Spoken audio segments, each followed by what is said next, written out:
Everything I've tried hasn't worked. Richard Lowe needed a new vehicle. This retired doctor was sure he'd be able to get a loan just before Christmas to buy this new Jeep. After carefully reviewing your application, we regret that we are unable to approve the terms of your credit request. No loan. Lowe says he now has bad credit. He blames 2 bogus SBA disaster relief loans taken out by someone else who used his and his wife's identities back in July 2020. Whoever took out these loans claimed his 1-acre property in Palm City was a farm. So this is a farm. Yeah.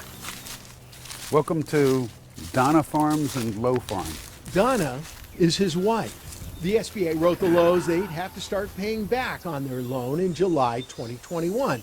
And for a time, they received monthly reminders. This is all a residential area. Contact 5 found people in several states also claiming to be victimized by fraudsters who applied for and received disaster relief loans for just under $50,000. And these ID thieves put the victims' first or last names in front of the word farm.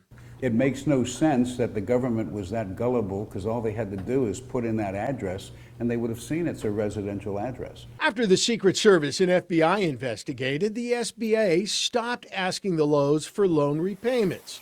Richard Lowe was sure these federal agencies would recognize their Palm City home was not a farm, and that he and his wife were fraud victims who should not have to pay back the loan.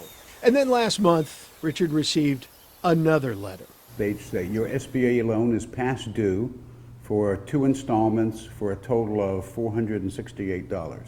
We emailed the SBA asking why the Lowes were being billed. The agency responded, the SBA has been working diligently to prevent fraud and remedy challenges experienced during the prior administration. We've implemented enhanced controls across our programs to mitigate the risk of resources getting into the wrong hands. The government attempted to hand out money a lot faster without the safety guardrails that they needed to appropriately watch that money.